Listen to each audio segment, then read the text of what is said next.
Salut à vous. Nous vivons dans un monde qui est de plus en plus marqué par divers bouleversements et par des événements qui sont de plus en plus frappants. Des conditions météorologiques extrêmes, des tempêtes et des tremblements de terre dévastateurs, des conditions économiques de plus en plus précaires, vous le savez, on le voit, on l'entend sur les bulletins de nouvelles, des soulèvements populaires de plus en plus nombreux, de plus en plus importants aussi, une crise financière qui ne cesse de s'étendre et de s'aggraver autour de la planète. Et cette crise financière-là entraîne le déclin des États-Unis d'Amérique, jusqu'à maintenant la plus grande puissance économique du monde. Mais les choses ont changé et vont changer énormément.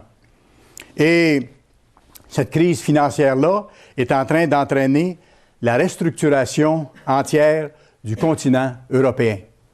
Et ce qui va se produire, c'est ce qui a été annoncé dans la Bible depuis très longtemps et que nous annonçons depuis des dizaines d'années, c'est qu'une confédération d'États va se former en Europe, les États-Unis d'Europe, où 10 nations ou groupes de nations vont donner leur autorité et leur pouvoir à ce que la Bible appelle la bête. Et l'Allemagne sera le moteur de cette force européenne qui sera en fait la dernière résurrection de l'Empire romain, comme on voit dans les textes. C'est annoncé dans les pages de la Bible. Dans sa récente lettre adressée à nos abonnés, l'évangéliste président de l'Église du Dieu vivant, M. Roderick C. Meredith, écrit ceci, et je cite, « De cette tourmente émergera un chef puissant que votre Bible nomme la bête, comme on voit dans Apocalypse 17. Ce sera un retour au Saint-Empire romain. En outre, en raison de la crise financière et du chaos politique et religieux affectant l'Europe, l'Église catholique romaine connaîtra une vive recrudescence. Ce sera impressionnant. Cette Église sera puissante. Un pape charismatique ayant le pouvoir d'accomplir des miracles et des prodiges paraîtra. On se retrouvera face à toutes sortes de signes, de visions de la Vierge Marie et autres manifestations étranges. Beaucoup en seront saisis et reviendront alors au giron de l'Église mère, c'est-à-dire à l'Église de Rome. À travers l'Europe, des dizaines de millions d'individus retrouveront leur héritage catholique. En parallèle, ce sera aussi l'arrivée imminente de la grande tribulation prophétisée par le Christ dans Matthieu 24 et dans plusieurs autres endroits de la Bible. Et cette grande tribulation, on l'appelle évidemment aussi la grande détresse. Une détresse comme il n'y en aura jamais eu dans l'histoire de l'humanité. Il y a beaucoup de gens qui réalisent que nous ne vivons pas à une époque normale. Ils se posent des questions et ils anticipent l'avenir avec inquiétude. Vous savez, selon un récent sondage effectué pour l'agence Reuters par la firme Ipsos Global Public Affairs, on arrive à la conclusion suivante. Et ça s'explique. Il y a 1 personne sur 7 dans le monde entier qui s'attend à voir l'anéantissement de notre civilisation. À cause de tous ces événements qui se produisent en même temps sur la scène mondiale et qui sont d'une ampleur sans précédent. Dans ce contexte, il y a des millions de chrétiens évangéliques qui pensent sincèrement qu'ils seront enlevés secrètement par le Christ, qu'ils seront amenés au ciel et mis à l'abri de la grande détresse qui va arriver juste avant le retour de Christ. Selon cette théorie, ces gens-là croient sincèrement que le Christ reviendra en secret pour les amener au ciel pendant une période de 3 ans et demi à 7 années, afin de les épargner de la grande détresse qui va frapper la terre. C'est ce qu'ils appellent l'enlèvement secret. Vous en avez sûrement entendu parler. C'est une idée qui est beaucoup répandue.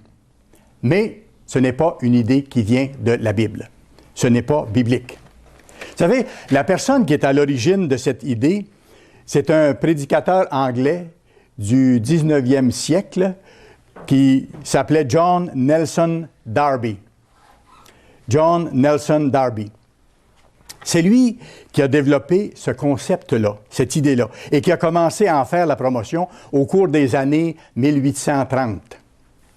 Et après ça, au début du 20e siècle, cette idée humaine, entre parenthèses, a été élaborée et elle a été popularisée à beaucoup plus grande échelle par un avocat et ministre protestant du nom de C.E. Scofield. M. Scofield, c'est lui qui est l'auteur de la version biblique qu'on appelle la version Scofield et qui comprend ses annotations et ses commentaires personnels. Alors, vous voyez l'historique un peu d'où vient cette idée humaine de l'enlèvement secret. Et comme nous allons le voir, cette idée d'un tel enlèvement secret n'est absolument pas biblique. Même, c'est contraire à ce que Dieu montre clairement dans les prophéties de sa parole. Il y a eu plusieurs films et il y a eu plusieurs vidéos qui ont été produites sur ce supposé enlèvement secret. Il y a eu d'innombrables livres aussi qui ont été publiés, disant qu'avant la Grande Détresse, des millions de gens disparaîtraient soudainement et miraculeusement, qu'à ce moment-là, des avions se retrouveraient, par exemple, sans pilote, si le pilote est un des chrétiens qui est enlevé, et que de nombreuses voitures allaient se retrouver sans conducteur parce que ces gens-là seraient enlevés secrètement, miraculeusement, instantanément, et qu'il y aurait, à cause de ça, de nombreux accidents. Vous avez entendu parler de ces choses-là. Et que les gens restés en arrière ne comprendraient pas et se demanderaient ce qui se passe. On a tous vu des articles publiés là-dessus ou des documentaires présentés à ce sujet-là. Ne soyez pas victimes de ces erreurs. Ne soyez pas victimes de ces erreurs, même si elles sont publicisées et même si elles sont populaires ou très répandues. Voyez plutôt par vous-même ce que dit vraiment la Bible concernant les vrais serviteurs de Dieu au temps de la fin, ce qui va leur arriver. C'est clairement indiqué dans la Bible et nous allons le voir aujourd'hui. Et ça va vous donner une idée précise de ce que Dieu, le Créateur Tout-Puissant, dit concernant le temps de la fin, le retour du Christ et ce qui va arriver à ses serviteurs fidèles. Le titre de la présentation d'aujourd'hui, « L'enlèvement secret, mythe ou réalité ?» L'enlèvement secret, mythe ou réalité? La Bible montre clairement qu'au temps de la fin, le Christ va effectivement protéger certains de ses serviteurs et que le Christ va revenir sur la terre. Mais qu'à ce moment-là, tous les êtres humains le verront revenir. On va voir des versets bibliques tantôt qui le prouvent clairement. Ce ne sera pas en secret. Tous vont le voir. Les événements précédant sa venue sont décrits en détail dans la Bible. Et nous les avons reproduits dans notre brochure intitulée « Le mystère révélé de l'Apocalypse ». Le mystère révélé de l'Apocalypse. Si vous lisez cette brochure, vous allez voir, à partir de la Bible, toute la séquence des événements qui précèdent le retour de Christ et à quel point ces choses-là seront connues de tous les êtres humains. Vous pouvez trouver cette brochure sur notre site Internet mondedemain.org. mondedemain.org. L'apôtre Paul décrit ce qui va se passer au retour du Christ. Allez à 1 Thessaloniciens, chapitre 4. 1 Thessaloniciens, le chapitre 4. L'apôtre Paul décrit clairement ce qui va se produire au retour du Christ. Et le contexte dans lequel Paul écrit ces choses ici, c'est qu'il veut encourager les membres de l'Église de Thessalonique en leur disant, écoutez, si des proches de vous décèdent, ne soyez pas dans la tristesse outre mesure. Vous savez qu'il y a une résurrection qui vient et que vous allez revoir les vôtres. Alors, c'est dans ce contexte-là que l'apôtre Paul en parle et qu'il parle du retour de Christ, justement. Alors, 1 Thessaloniciens 4, et nous allons lire à partir du verset 13. « Nous ne voulons pas, frères, que vous soyez dans l'ignorance au sujet de ceux qui sont décédés ou de ceux qui dorment, dans certaines versions. C'est le sommeil de la mort. Afin que vous ne vous affligiez pas comme les autres qui n'ont point d'espérance. » Parce que nous avons l'espérance de la résurrection des morts, comme c'est marqué dans la Bible. « Car si nous croyons que Jésus est mort et qu'il est ressuscité, croyons aussi que Dieu ramènera par Jésus et avec lui ceux qui sont décédés. Il va les ramener en vie. Voici en effet ce que nous vous déclarons d'après la parole du Seigneur. Donc c'est sur un fondement solide, la parole de Dieu. Nous les vivants, restés pour l'avènement du Seigneur, ceux qui sont encore en vie au moment du retour de Christ, nous ne devancerons pas ceux qui sont décédés. Car le Seigneur lui-même a un signal donné, à la voix d'un archange, et au son de la trompette de Dieu, descendra du ciel, et les morts en Jésus-Christ, ceux qui appartiennent au Christ, ressusciteront premièrement. Ensuite, nous, les vivants, qui serons restés, nous serons tous ensemble enlevés avec eux sur des nuées à la rencontre du Seigneur dans les airs, et nous serons toujours avec le Seigneur. Alors, comme on voit, il n'y a rien de secret ici. C'est qu'il y a le son de la trompette qui va sonner pour annoncer cette résurrection et pour annoncer le retour de Christ. Ce n'est pas secret. Et il y a la voix qui va annoncer ce qui se passe aussi. Ce ne sera pas secret, ce sera annoncé. Allez à 1 Corinthiens 15. Un peu plus avant dans votre Bible, 1 Corinthiens 15, c'est le même apôtre Paul qui parle du même événement. 1 Corinthiens 15, versets 50 à 52. Ce que je dis, frères, c'est que la chair et le sang ne peuvent hériter le royaume de Dieu. On ne peut naître de nouveau, on ne peut entrer dans la famille de Dieu si on n'est pas d'abord transformé totalement en esprit, en être spirituel, recevant alors l'immortalité. C'est ce que l'apôtre Paul explique ici. Ce que je dis, frère, c'est que la chair et le sang ne peuvent hériter le royaume de Dieu. Il doit y avoir une transformation. Et que la corruption n'hérite pas l'incorruptibilité. Et nous sommes corruptibles physiquement. Voici, je vous dis un mystère. Nous ne mourrons pas tous. Non, on vient de le lire, que ceux qui seront encore vivants à ce moment-là seront transformés.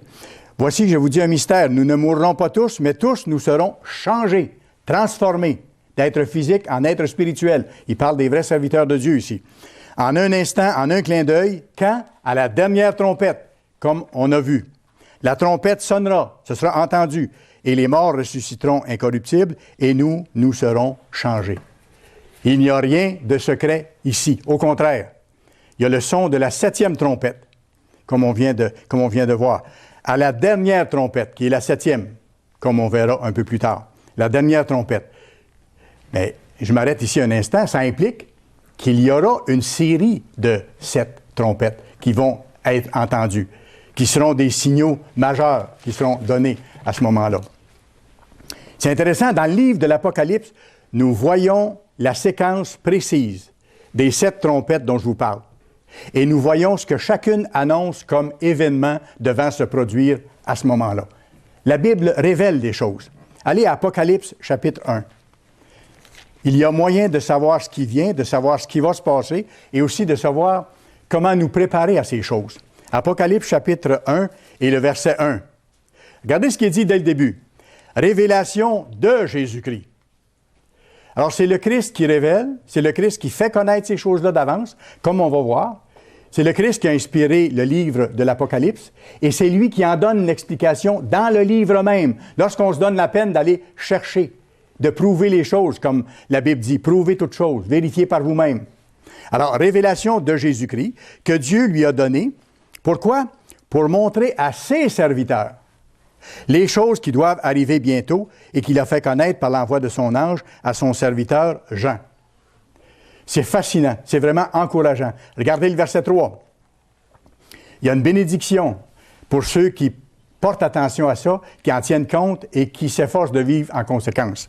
Heureux celui qui lit et ceux qui entendent les paroles de la prophétie, qui va être révélée dans les pages qui suivent, et qui gardent les choses qui y sont écrites, qui les considèrent comme vraies, comme sérieuses et qui vivent en conséquence. Car le temps est proche. Quel temps? Le temps du retour de Christ, comme on voit dans le livre de l'Apocalypse. Alors, ça s'adresse aux serviteurs de Dieu au temps de la fin, et Dieu nous transmet à ceux qui veulent prêter oreille et lui obéir. Dieu transmet la connaissance de ces choses-là pour que nous nous préparions. Apocalypse, chapitre 5. On va voir maintenant que l'apôtre Jean a eu une vision. C'est ce qu'il relate dans les pages de l'Apocalypse. L'apôtre Jean a eu une vision importante qui nous fait comprendre des choses. L'apôtre Jean a vu un livre dans sa vision scellé de 7 sceaux. Et à l'époque, ce n'était pas des livres en papier comme nous avons maintenant. C'était ce qu'on appelle des parchemins ou des rouleaux, qui étaient sur des pots de bêtes. C'était écrit, et ensuite on enroulait ces rouleaux, ces parchemins, et on mettait des sceaux aux différents parchemins pour les sceller, pour les fermer, pour les cacheter. Alors, on ne pouvait pas lire ce qu'il y avait à l'intérieur tant que les sceaux n'étaient pas enlevés et tant qu'on n'ouvrait pas, si vous voulez, le rouleau pour voir ce qu'il y avait d'écrit. Alors, c'est ce que l'apôtre Jean a vu et ça nous montre la révélation qui nous vient de Jésus-Christ concernant les 7 trompettes dont je vais vous parler. Apocalypse 5, versets 1 et 2. « Puis je vis, dans la main droite de celui qui était assis sur le trône, un livre écrit au-dedans et au-dehors, scellé de 7 sceaux. Et je vis un ange puissant qui criait d'une voix forte, « Qui est digne d'ouvrir le livre et d'en rompre les sceaux? » Verset 6, le début du verset. « Et je vis au milieu du trône et des 4 êtres vivants et au milieu des vieillards, un agneau qui était là immolé. » Qui est l'agneau qui a été immolé? C'est l'agneau de Dieu, c'est le Christ qui est venu donner sa vie pour payer l'amende de nos fautes, afin qu'on puisse se repentir, être pardonné de nos péchés, avoir accès au trône de miséricorde de Dieu, recevoir son Saint-Esprit, et ensuite marcher dans ses voies, avoir la force pour marcher dans ses voies, et un jour naître dans sa famille. Alors c'est le Christ qui est là et qui va ouvrir les sceaux de ce rouleau. Verset 7. « Il vint et il prit le livre, le rouleau, de la main droite de celui qui était assis sur le trône de son Père. Quand il eut pris le livre, les 4 êtres vivants et les 24 vieillards se prosternèrent devant l'agneau, tenant chacun une harpe et des coupes d'or remplies des parfums qui sont les prières des saints. » Ça représente dans la vision ce qui se passait au trône de Dieu dans les cieux. Et il chantait un cantique nouveau en disant « Tu es digne de prendre le livre, en parlant du Christ, et d'en ouvrir les sceaux. Pourquoi? Car tu as été immolé. Et tu as racheté pour Dieu, par ton sang, des hommes de toute tribu, de toute langue et de tout peuple, et de toute nation. Et tu as fait d'eux un royaume et des sacrificateurs pour notre Dieu, c'est-à-dire des rois et des enseignants, et ils régneront sur la terre. Ils régneront sur la terre. Le Christ revient sur la terre, établir son gouvernement, et ses serviteurs fidèles avec lui vont administrer ce gouvernement-là. Lui sera le roi des rois, le Seigneur des seigneurs. Alors, allons plus loin maintenant pour voir quels sont ces sceaux et qu'est-ce que ça représente. Apocalypse 6 et le verset 1, juste un peu plus bas. « Je regardai, quand l'agneau ouvrit un des 7 sceaux, le premier, j'entendis un des 4 êtres vivants qui disait, comme une voix de tonnerre, « Viens !» Verset 2. « Je regardai, et voici parut un cheval blanc. Celui qui le montait avait un arc, une couronne lui fut donnée, et il partit en vainqueur et pour vaincre. » Et ici, vous avez la représentation des faux prophètes, et particulièrement d'un grand faux prophète au temps de la fin, qui va jouer un rôle majeur sur la scène mondiale. Alors, vous avez donc le premier sceau qui est ouvert, le Christ révèle qu'il y aura beaucoup de faux prophètes qui vont venir et qu'au temps de la fin, ça va augmenter jusqu'à un degré sans précédent. Allons voir le deuxième sceau, quand le Christ ouvre le deuxième sceau. Quand il ouvrit le second sceau, j'entendis le second être vivant qui disait « Viens !» Et il sortit un autre cheval, roux celui-là. Celui qui le montait reçut le pouvoir d'enlever la paix de la terre afin que les hommes s'égorgent les uns les autres, et une grande épée lui fut donnée. Et ça symbolise la guerre, la 3e guerre mondiale qui approche. Ça, c'est le deuxième sceau. Et ça fait partie de cette révélation-là du Christ annonçant les choses qui doivent venir avant son retour. Allons plus loin. Quand il ouvrit le 3e sceau, j'entendis le 3e être vivant qui disait « Viens, je regardai, et voici parut un cheval noir. Celui qui le montait tenait une balance dans sa main. Et j'entendis du milieu des 4 êtres vivants une voix qui disait « Une mesure de blé pour un denier et 3 mesures d'orge pour un denier. Mais ne fais pas de mal à l'huile et au vin. » Ici, ce sont les famines. Et c'est normal que dans les guerres, comme on les voit maintenant se multiplier et augmenter, et dans la grande guerre qu'il y aura au temps de la fin, il y aura des famines énormes, il y aura des famines considérables. Ça vient avec. Et ça, c'est le 3e sceau, le cheval noir. Verset 7, quand il ouvrit le 4e sceau, j'entendis la voix du 4e être vivant qui disait « Viens !» Je regardai, et voici, parut un cheval d'une couleur verdâtre. Celui qui le montait se nommait la mort, et le séjour des morts l'accompagnait. Alors, ce cheval pâle, le 4e cavalier de l'Apocalypse, si vous voulez, ça représente les pestes et les épidémies qui vont venir automatiquement avec ces guerres et avec ces famines. Le Christ annonce d'avance, n'oubliez pas, c'est lui qui révèle. révélation de Jésus-Christ, comme on a vu au début du livre d'Apocalypse.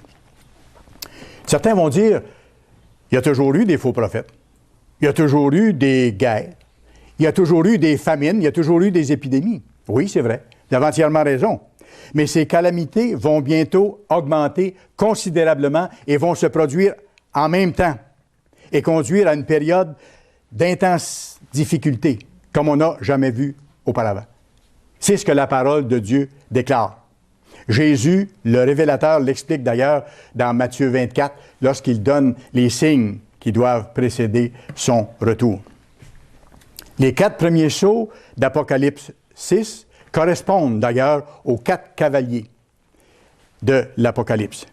Ce sont des événements précédant le retour de Jésus-Christ, tels que le Christ l'a mentionné dans Matthieu 24. 5e sceau, Apocalypse 6, verset 9. Quand il ouvrit le 5e sceau, je vis sur l'autel les âmes de ceux qui avaient été immolés à cause de la parole de Dieu et à cause du témoignage qu'ils avaient rendu. Et ici, il est question de persécution et de martyrs des saints ou des serviteurs de Dieu, si vous voulez. Ça s'est produit sous l'empereur Néron, dans les débuts de l'Église, et ça va se reproduire au temps de la fin, avant le retour de Jésus-Christ. Ça, c'est le 5e sceau. 6e sceau, maintenant, Apocalypse 6 et le verset 12. Je regardai. Quand il ouvrit le 6e sceau, il y eut un grand tremblement de terre. Le soleil devint noir comme un sac de crin, la lune entière devint comme du sang. Ça, c'est ce qu'on appelle les signes célestes que Dieu va produire à ce moment-là. Après le 5e sceau vient le 6e sceau où Dieu va intervenir et va manifester le début de son intervention par de grands signes qui seront visibles dans les cieux. Et c'est le début du jugement de Dieu sur les nations. Donc, si je résume, il y a 3 événements majeurs qui vont se passer avant le retour de Jésus-Christ, avant la fin de la société actuelle. Parce que la fin de la société actuelle va se terminer. Il y aura un autre monde, merveilleux celui-là, qui viendra après, mais sous la gouverne de Dieu lui-même, de Jésus-Christ. Mais 3 événements majeurs se produisent avant le retour du Christ. Ce que la Bible appelle la tribulation ou la grande détresse, les 4 premiers sceaux qu'on a vus, les 4 cavaliers de l'Apocalypse. Ça vaut la peine qu'on aille. Tournons à Matthieu 24, s'il vous plaît. Matthieu chapitre 24. Et voyons ce que le Christ lui-même dit concernant ça. Et vous allez voir que ça correspond exactement aux 4 sceaux que nous avons vus dans l'Apocalypse. Matthieu 24, versets 1 à 3. Comme Jésus s'en allait au sortir du temple, ses disciples s'approchèrent pour lui en faire remarquer les constructions. Mais il leur dit, « Voyez-vous tout cela? Je vous le dis en vérité, il ne restera pas ici pierre sur pierre qui ne soit renversée. » Il s'assit sur la montagne des Oliviers et les disciples vinrent en particulier lui poser cette question. « Dis-nous, quand cela arrivera-t-il et quel sera le signe de ton avènement ou de ton retour ou de ta seconde venue sur la terre? » Et de la fin du monde, c'est-à-dire la fin de la société telle qu'on la connaît actuellement. Ils savaient qu'il y aurait une fin qui allait venir. Et ils avaient hâte de comprendre de quoi il s'agissait. Et après, le Christ leur a répondu en leur donnant les grandes lignes. Et vous allez voir, ça correspond exactement aux 4 cavaliers de l'Apocalypse. Ça correspond aux 4 sceaux que le Christ a ouverts tout à l'heure, comme on a vu. Versets 4 à 7. Jésus leur répondit, « Prenez garde que personne ne vous séduise. » Donc, les faux prophètes, les séducteurs, qui vont être de plus en plus nombreux d'ici la fin. Car plusieurs viendront sous mon nom, en disant « C'est moi qui suis le Christ. » Et ils séduiront beaucoup de gens. Donc, ils ne parlent pas de la vérité de Dieu. Ils ne parlent pas vraiment de ce que la Bible dit. Vous entendrez parler de guerre et de bruit de guerre. Le 2e sceau, les guerres. Gardez-vous des troubles, car il faut que ces choses arrivent. Mais ce ne sera pas encore la fin. Une nation s'élèvera contre une nation et un royaume contre un royaume. Et il y aura en divers lieux des famines et des pestes, comme on voit dans la version originale et dans la version King James aussi. Donc ici, vous avez les 4 cavaliers ou les 4 sceaux de l'Apocalypse. Faux prophètes, guerre, famine, épidémie. Le Christ nous avertit que cette période de détresse sera sans pareil dans l'histoire humaine. Sans pareil dans l'histoire humaine. Matthieu 24, versets 21 et 22. Regardez ce que le Christ lui-même nous dit. « Car alors, la détresse sera si grande qu'il n'y en a point eu de pareil depuis le commencement du monde jusqu'à présent et qu'il n'y en aura plus jamais. » La plus grande détresse qu'il n'y aura jamais eu. Et il dit après ça au verset 22, « Et si ces jours n'étaient abrégés personne ne serait sauvé, c'est-à-dire personne ne resterait en vie ou n'aurait la vie sauve. Mais à cause des élus, à cause des serviteurs fidèles de Dieu, ces jours seront abrégés. Oui, le Christ interviendra pour empêcher l'humanité de se détruire totalement. Il va mettre fin à la folie humaine pour établir son gouvernement de paix, de joie, d'abondance sous les vraies lois de Dieu. Et c'est pour ça qu'il est écrit, notez simplement les versets, je vais vous les lire ici, dans Jérémie 30, verset 7. Ça parle de cette même période de détresse qui vient. Jérémie 30, verset 7. « Malheur, car ce jour est grand. Il n'y en a point eu de semblable. C'est un temps d'angoisse pour Jacob, mais il en sera délivré au bout de 3 ans et demi. » Jacob, c'est les descendants modernes des anciennes nations d'Israël.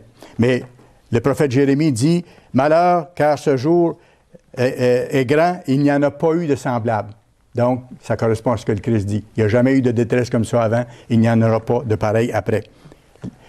Daniel, dans le 12e chapitre de son livre, au verset 1, dit ceci, « Ce sera une époque de détresse, telle qu'il n'y en a point eu de semblable depuis que les nations existent. » Il ne peut pas y avoir 2 moments de détresse uniques. Il y en a un.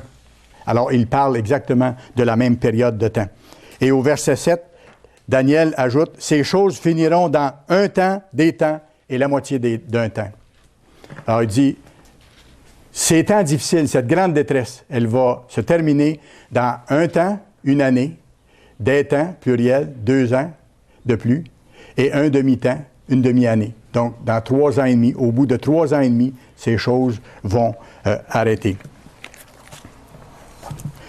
Matthieu 24 et le verset 14. Regardez ce que le Christ dit concernant le temps de la fin. Cette bonne nouvelle du royaume, la bonne nouvelle que l'humanité sera libérée, que le Christ va mettre fin aux guerres, aux misères, à la pauvreté, aux maladies, ça approche. Ça, c'est une bonne nouvelle. Et c'est ce que nous avons la responsabilité d'annoncer. Cette bonne nouvelle du royaume sera prêchée dans le monde entier. C'est ce que nous nous efforçons de faire. Pourquoi? Pour convertir les gens? Non, regardez. Pour servir de témoignage, pour avertir, pour servir de témoignage à toutes les nations. Alors viendra la fin. À ce moment-là, la fin viendra. Et cette grande mission, elle s'accomplit actuellement. Nous avons des programmes de télévision sur plus de 300 chaînes maintenant à travers le monde. Nous sommes présents sur plusieurs réseaux Internet en différentes langues. Nous publions une abondante littérature. Nous avons des émissions radiophoniques. Nous présentons des conférences et ainsi de suite. C'est le travail qui nous a été confié d'avertir l'humanité avant que ces choses-là n'arrivent. Alors donc, 3 événements avant le retour de Christ. Premièrement, la grande détresse que nous avons vue. Deuxièmement, les signes célestes.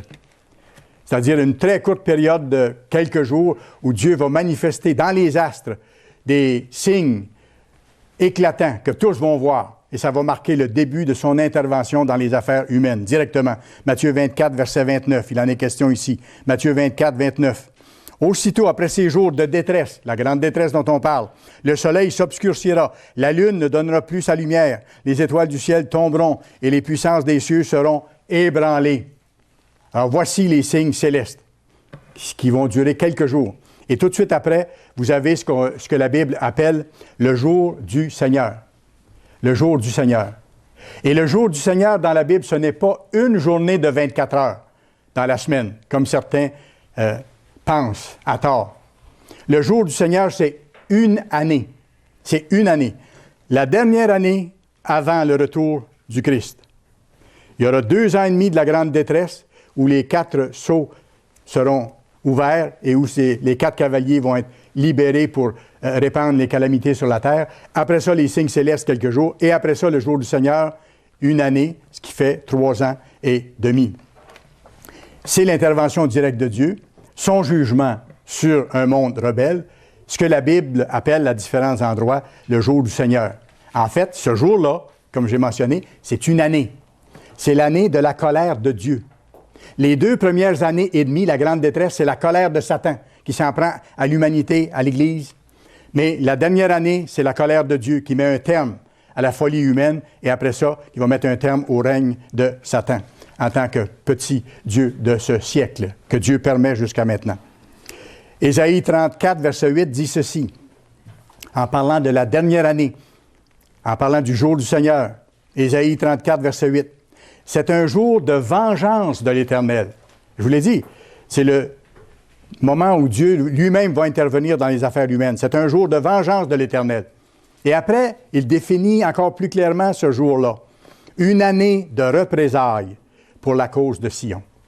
Une année de représailles pour la cause de Sion. Donc, ce jour de l'Éternel, c'est une année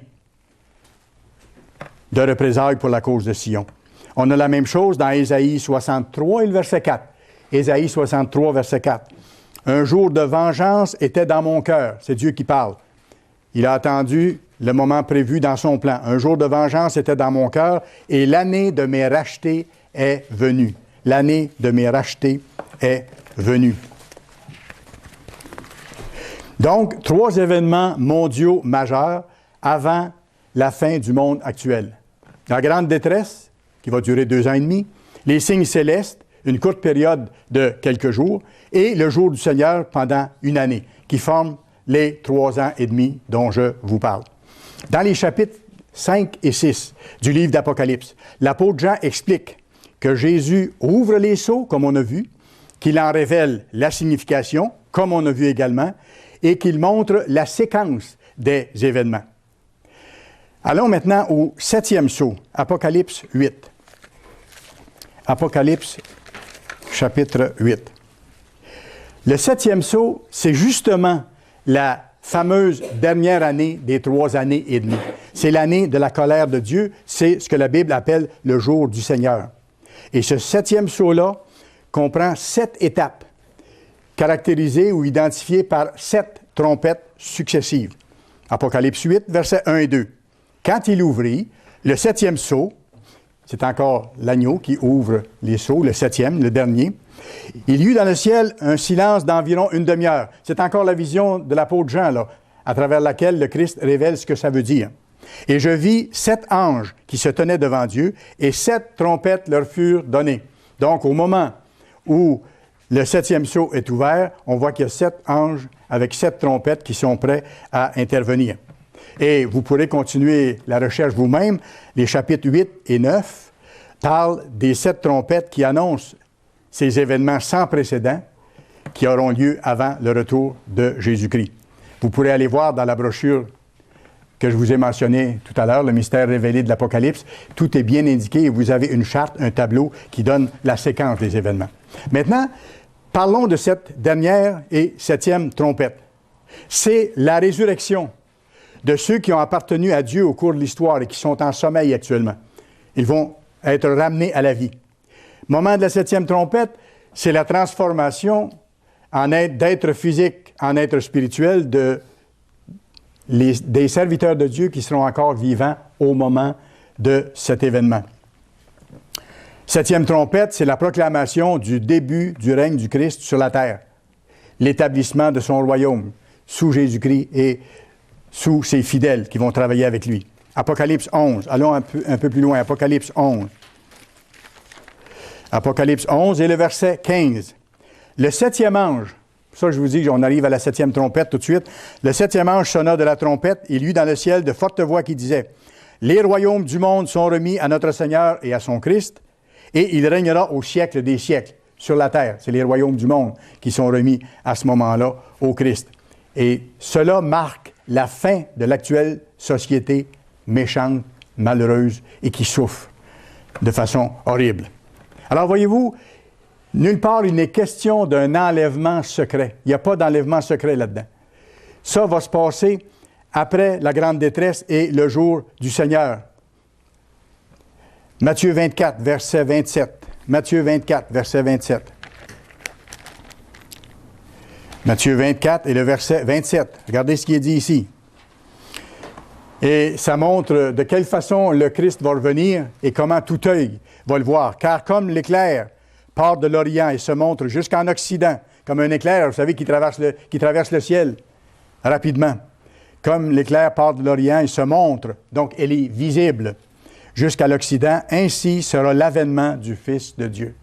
Donc, ce ne sera pas un avènement en secret. Ce sera visible. Et c'est contraire à ce que les gens pensent parfois lorsqu'ils parlent de l'enlèvement secret. Et allez à Matthieu, on est dans Matthieu 24, le Christ lui-même confirme la même chose dans sa prophétie sur le mont des Oliviers. Matthieu 24, verset 29. Après ces jours de détresse, voyez-vous, après la grande détresse, le soleil s'obscurcira, la lune ne donnera plus sa lumière, les étoiles tomberont du ciel et les puissances des cieux seront ébranlées. Là aura lieu, bien sûr, les signes célestes et après ça, le jour du Seigneur. Et regardez ce qui arrive à la suite de ça, versets 30 et 31. Alors, le signe du Fils de l'homme paraîtra dans le ciel. Lorsqu'on voit un signe, on voit la chose elle-même. Le signe du Fils de l'homme paraîtra dans le ciel. Toutes les tribus de la terre se lamenteront et elles verront le Fils de l'homme venant sur les nuées du ciel avec puissance et avec une grande gloire. Tout œil le verra. Tous les êtres humains sur la terre vont assister à ce spectacle. L'événement, dans le fond, le plus spectaculaire de toute l'histoire humaine. Allez à Zacharie 14. La Bible est très précise. Elle nous montre même à quel endroit le Christ va poser ses pieds lorsqu'il reviendra sur cette terre. Et qu'est-ce qui va se passer au moment de son retour? Zacharie 14, versets 1 à 4. Voici, le jour de l'Éternel arrive. Jour du Seigneur, on en a parlé. Ça va durer une année, la dernière année avant le retour de Christ. Et tes dépouilles seront partagées au milieu de toi. Pourquoi? Parce qu'il y aura eu cette grande guerre qui se sera produite après de nombreuses autres guerres. Je rassemblerai toutes les nations pour qu'elles attaquent Jérusalem. La ville sera prise, les maisons seront pillées et les femmes violées. La moitié de la ville ira en captivité, mais le reste du peuple ne sera pas exterminé de la ville. L'Éternel paraîtra, on va le voir, l'Éternel paraîtra, et il combattra ces nations, un combat réel et puissant. Ses pieds se poseront, verset 4, ses pieds se poseront en ce jour sur la montagne des Oliviers, qui est vis-à-vis Jérusalem, du côté de l'Orient. Est-ce que ça peut être plus clair? Et ce sera visible. Et c'est fascinant parce que le Christ va revenir exactement à l'endroit d'où il est parti pour aller vers son Père après sa résurrection, comme on voit au début du livre des Actes. C'est formidable, tout se tient dans la Bible. La parole de Dieu, elle est puissante. Et regardez, après que le Christ aura posé ses pieds sur le mont des Oliviers, qu'est-ce qui va se passer? Verset 9, « L'Éternel sera roi de toute la terre. En ce jour-là, l'Éternel sera le seul Éternel et son nom sera le seul nom. Il n'y aura plus de fausses religions, il n'y aura plus de faux prophètes.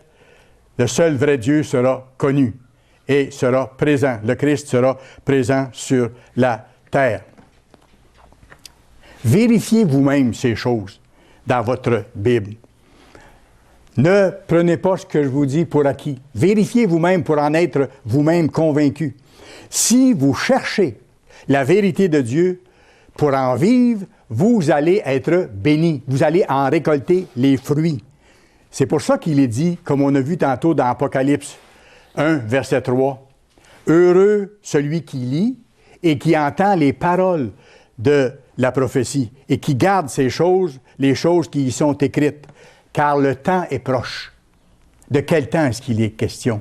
Le temps du retour de Christ et de l'établissement de son royaume sur la terre. Vous savez, en ces temps difficiles, nous pouvons garder confiance. Avoir confiance, avoir la paix d'esprit. Malgré les circonstances difficiles actuelles et malgré les circonstances difficiles qui se développent et qui vont le devenir encore davantage, nous pouvons avoir la paix d'esprit. Cette paix dont le Christ parle en disant qu'elle dépasse l'entendement humain et qui vient de Dieu. Si nous nous tournons honnêtement vers Dieu, pourquoi? Pour faire sa volonté. Pas simplement pour connaître les choses en étant satisfait de savoir ce qui vient. Savoir une chose et ne rien faire avec, c'est comme si on ne la savait pas. Aussi simple que ça. Une fois qu'on sait ces choses, il nous reste des décisions à prendre. Qu'est-ce que je fais de ce que Dieu me montre?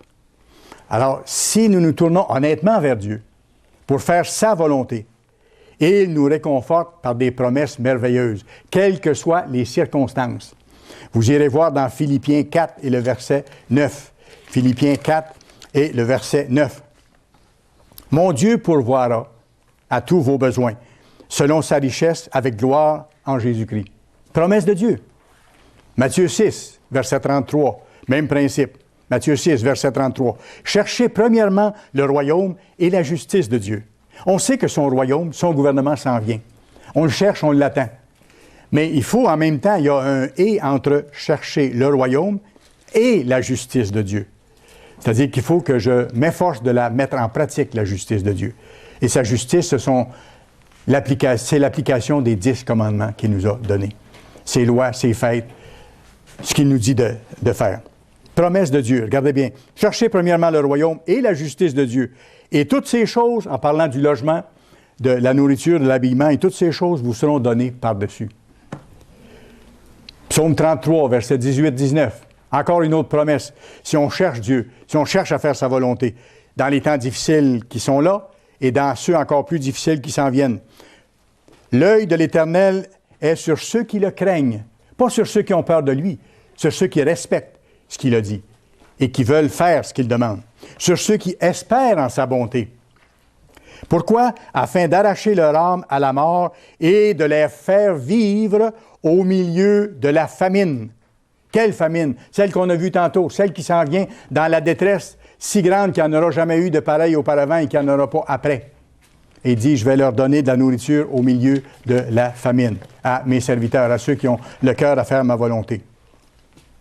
Non, il n'y aura pas d'enlèvement secret. Mais la Bible nous montre clairement que certains chrétiens seront protégés de la grande détresse qui va venir.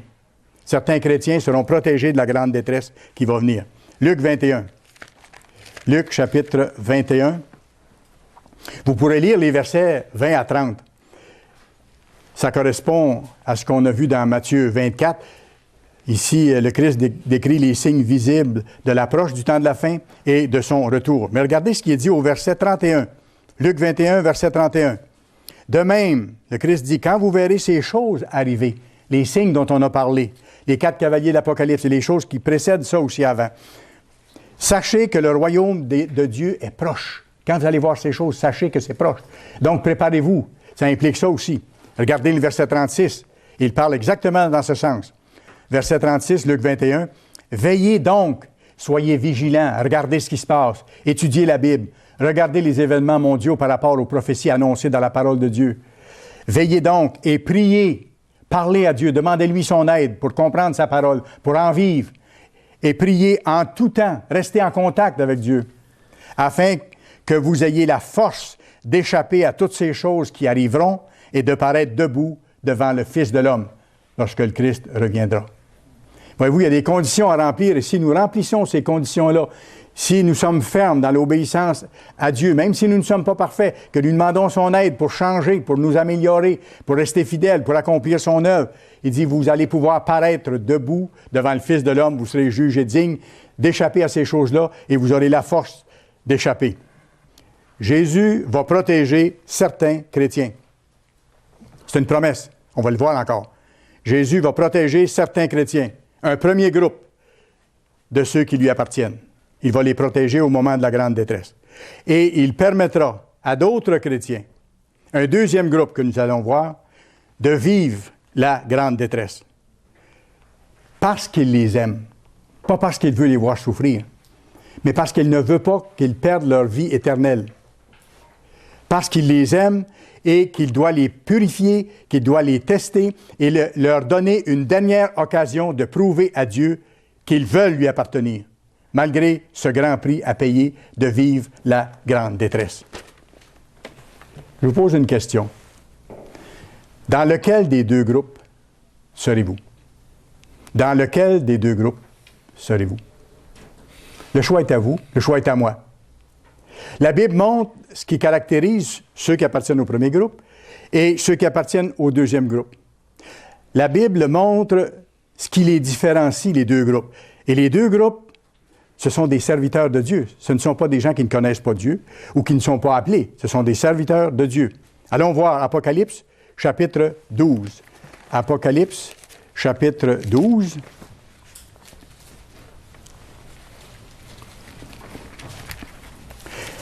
Lisons le verset 9, juste pour voir le contexte.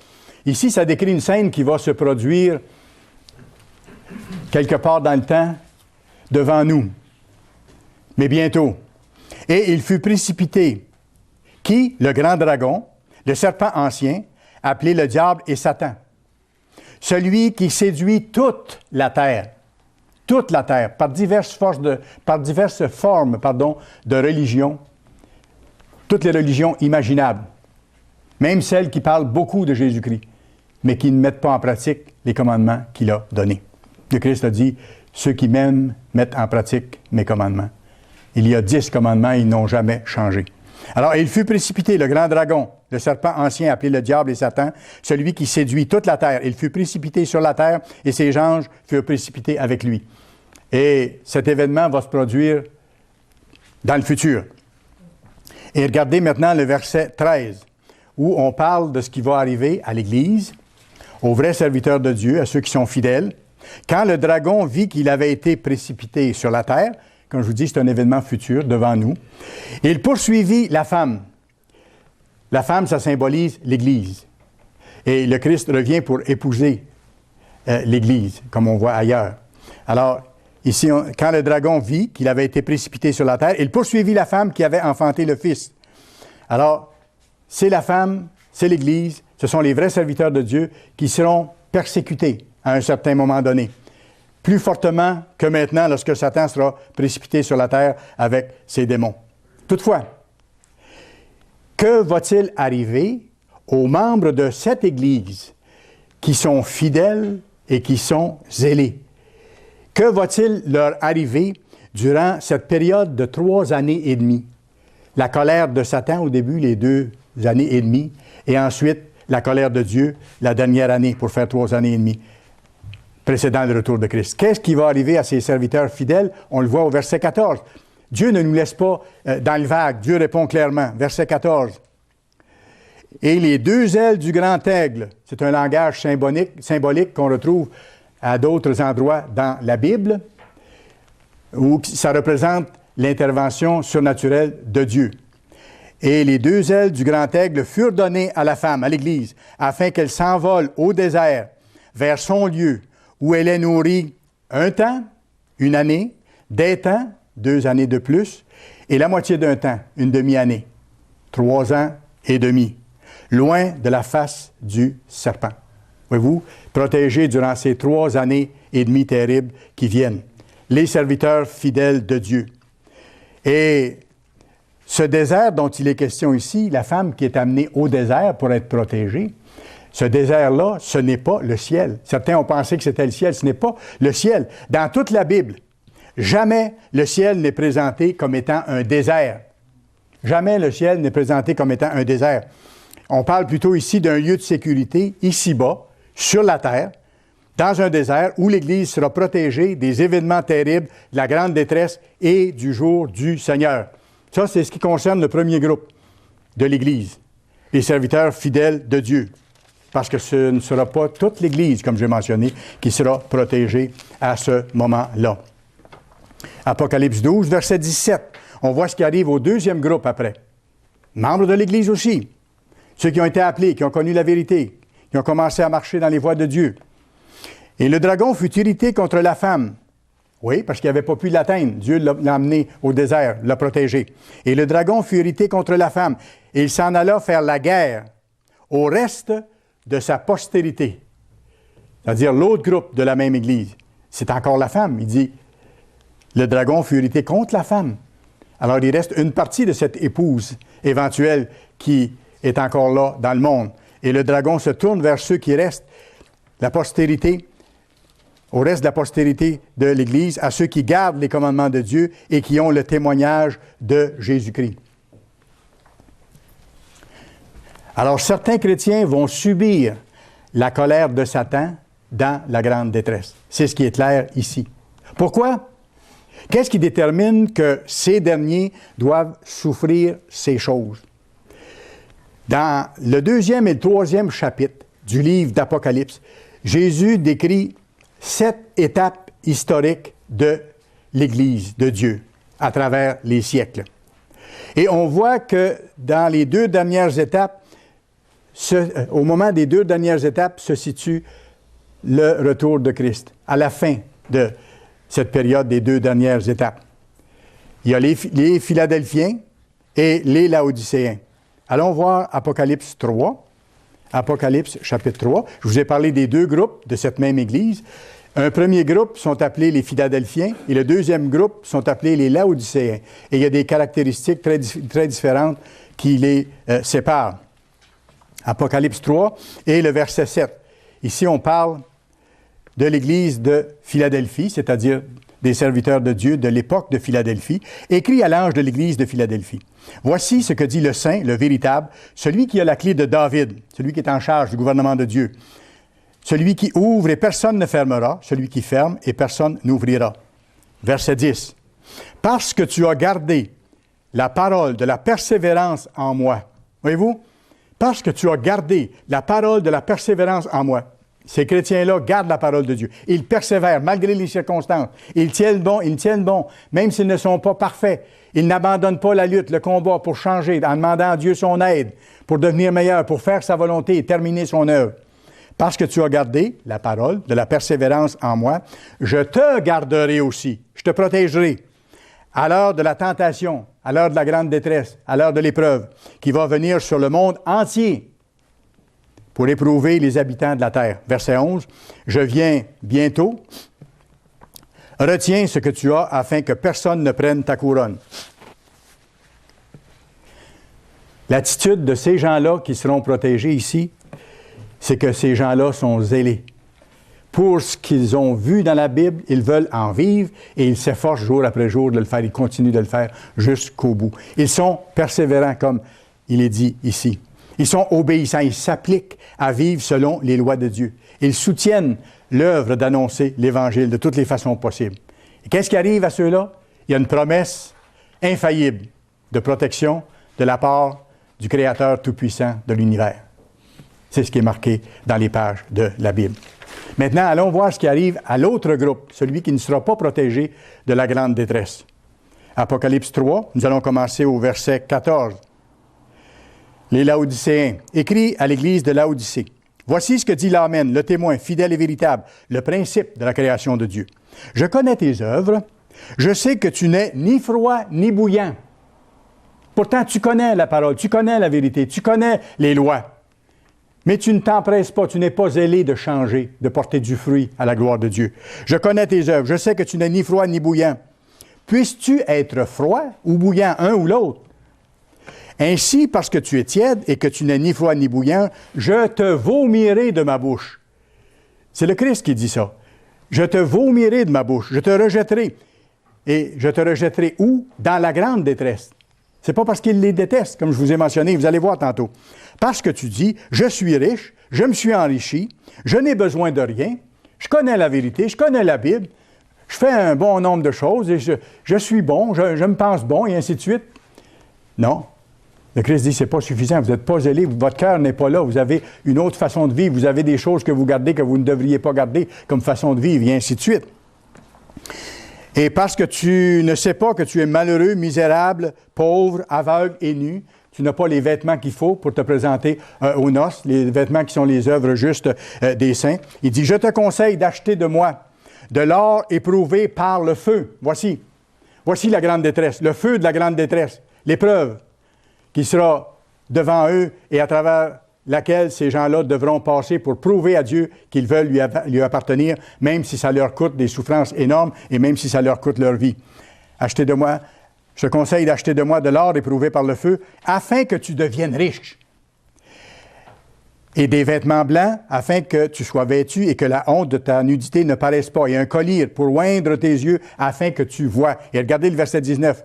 Moi, je reprends et je châtie tous ceux que j'aime. Le Christ les aime, ceux-là aussi, mais il est attristé par le fait qu'ils ne sont pas plus zélés, qu'ils n'ont pas autant leur cœur dans l'œuvre et autant leur cœur à changer et à faire la volonté de Dieu. Qu'est-ce qu'il leur dit? Aie donc du zèle et repens-toi. Il les implore de se repentir parce qu'il veut leur donner la vie éternelle. Parce qu'il sait très bien que s'ils ne se repentent pas là, que s'ils ne réussissent pas avec succès ce test, qu'ils n'auront pas la vie éternelle. Les jours précédant le retour du Christ sont devant nous. Si vous commencez à comprendre ces choses, il est fort possible que Dieu vous appelle. Et il vous offre de comprendre davantage de choses encore, d'être encouragé, d'être même protégé, comme on vient de le voir. Vous êtes libre d'agir ou non. Vous êtes libre d'agir ou non. Si Dieu vous donne de comprendre maintenant, le choix, il est entre vos mains. Vous avez le choix. Bien sûr, le temps se fait de plus en plus court avant que les événements majeurs du temps de la fin ne soient déclenchés. Et après qu'ils seront déclenchés, c'est comme un mur qui menace ruine et qui commence à s'effondrer. Après que le mur a commencé à tomber, on ne peut l'arrêter. Et ces événements-là, une fois qu'ils seront déclenchés, une fois que les sceaux seront enlevés par le Christ et que les 4 cavaliers se mettront en marche, il sera tard, très tard. Mais il est encore temps aujourd'hui de se rapprocher de Dieu, d'étudier sa parole et d'en vivre de tout cœur. Pourquoi? Pour être jugé digne d'être protégé, on vient de le voir. Il dit, soyez ça, veillez, priez pour être jugé digne d'échapper à ce qui s'en vient. Pourquoi? Pour avoir la force d'échapper justement à ces choses-là. Le prophète Ésaïe dit comment s'approcher de Dieu et recevoir sa protection. Vous pourrez aller lire, et je termine là-dessus.